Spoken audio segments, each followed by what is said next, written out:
عليكم متابعي الاعزاء، كنتمنى تكونوا بخير وعلى خير.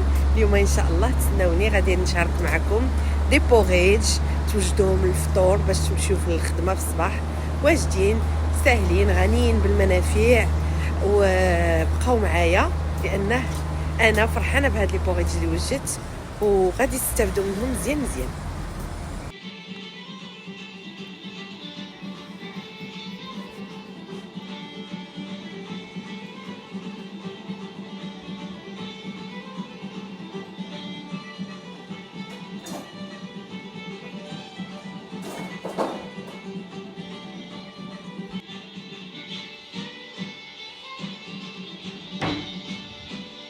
الخطوه الاولى اللي كنبداو بها هي كنقعوا الشوفان وحبوب الشيا مع الحليب اللي متوفر عندكم. انا استعملت الحليب ديال الكوكو وزدت عليهم شويه د العسل، خلطتهم ودرتهم في الثلاجه باش يباتوا الليله كامله، باش في الصباح ان شاء الله نقدر نوجد لي بوغيج ديالي.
مزيان ومسحتهم مزيان لانني غادي نحفظ فيهم ان شاء الله هاد الوصفات، وخصهم يكونوا نضاف مزيان ومسوحين مزيان.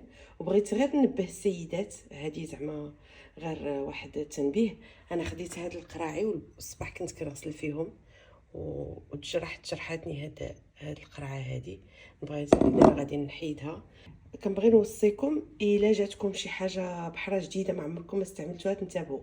دابا راه من غير القوارير ولا الماعن ولا شي حاجه، دابا ولاو كيقول لك حتى هاد الطرود اللي كتجينا من المواقع اللي كنشريو منها تقدر تكون، حيت كتكون محفوظه في مخازن ما كيكونش فيها مراقبه، وهذا تقدروا خصكم تشوفوا مزيان وتنتبهوا لاي حاجه جديده شريتوها ملي اثناء الفتح ديالها تشوفوا داكشي كيفاش داير عاد صافي. هذا تنبيه وصافي. ودابا الصباح خرجنا هاد البريباراسيون اللي درنا، هاد التحضير اللي حضرنا من الثلاجه غنشوفوا معكم بعد. وحاولت انني نحضر هاد المكونات. المهم هاد المكونات ماشي ضروريه كامله، هذه غير اقتراحات وداكشي اللي عندي في الدار، وتقضيت بعض الحوايج باش نقدر نعطيكم اكثر نسبه من المقترحات. وانتوما من طبيعه الحال تقدروا ديروا على حساب داكشي اللي عندكم متوفر في الدار وعلى حساب الذوق ديالكم كيف ما قلت لكم.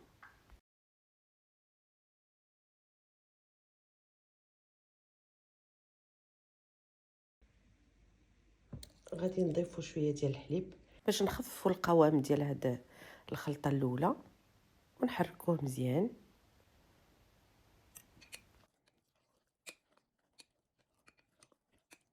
هنا اول وصفه واول تحضير غادي نديرو داك الكونفيتور ديال الميرتي اللي وجدنا، غنديروها هي الاولى، نضيفوا عليها شويه ديال داك الخليطه ديال الشوفان والشيا، وغادي تحليوه على حساب الذوق ديالكم.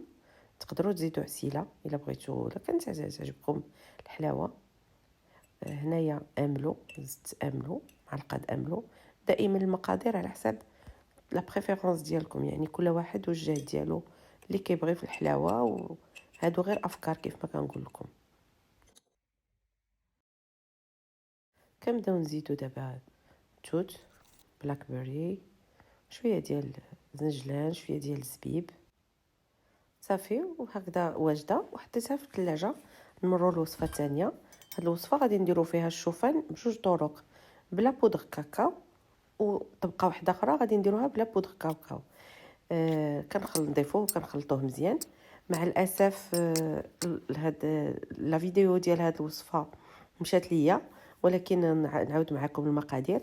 فرشت الطبقه الاولى ديال الشوفان بالبودغ كاكاو، من بعد درت واحد شويه ديال الشوكولا محكوكه، من بعد فرشت الطبقه ديال الشوفان بلا كاكاو، وزدت عليها املو ولا شويه ديال الفرامبواز، وعاود زدت طبقه واحده اخرى ديال الشوفان، وعاود زدت الفرامبواز. المهم كتشكلوا طبقات على حساب الرغبه والذوق ديالكم. دابا غادي ننتقلوا للوصفه الثانيه اللي بالتفاح. غادي ندخلوا لها واحد اللمسه ديال القرفه وديال شويه ديال الكوكو، ونفس المقادير تقريبا، غير التوزيع اللي كيبقى يختلف.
السلام عليكم متابعي الاعزاء، كنتمنى تكونوا بخير وعلى خير في تمام الصحه والعافيه. انا رجعت معكم. رجعنا انا وعبد الجليل، دخلنا كنا عندنا شي غرض نقضيوه، وخرجت لي بوغيتي ديالي من الثلاجه، ها هما كلهم. والمهم غادي نبداو دابا فتره التذوق باش نشوفوا عبد الجليل شكون اللي غادي يعجبو اكثر وشكون اللي غادي يختار. يلا بسم الله سي عبد الجليل. الوغ كاين هذا ديال الميرتي، وهذا الفرامبواز، هذا ديال التفاح، هذا ديال لي بانان، وهذا درت فيه ان ميكس ديال الفرامبواز ولي فروي سيك والميرتي. عبد الجليل شكون اللي تبغي تذوق؟ فramboise ميرتي بوم بانان اختار. الوغ صافي بغيتي هذا ديال الفرامبواز يلا بسم الله. تبارك الله عليك تري بون. ميرسي بالصحه والراحه. انا دابا عاود غادي نحركهم توجور ديال الفرامبواز املو لي فروي سيك كيف ما وريتكم في الاول. اكستراوردينير فريمون تري بون. المهم انا عطيتكم غير افكار، نتوما حاولوا تقادوهم على حسب اللي متوفر عندكم في الدار وعلى حسب الاذواق ديالكم ولا ديال الوليدات ولا ديال الازواج ديالكم. هادو راه كيهنيوكم من الفطورات فعاودوا تبقاو توجدوا، والسيدات ولا الرجال كذلك اللي كيخدموا كتهزو كديروه في الصاك وكتديه معاك. من الافضل ديرهم في هاد القنينات اللي تيكونوا عندهم هذا ارميتيك، اهم حاجه يكونوا منظفين مزيان وتسدوهم. وخليتكم على خير وكنتمنى لكم امسيه سعيده. دمتم في رعايه الله وحفظه، والى الفلوق المقبل ان شاء الله. وما تنساوش الاشتراك في القناه والبارطاج لايك مع الاهل والاحباب ديالكم باش تشجعوني ونواصل تقديم الوصفات لكم. السلام عليكم.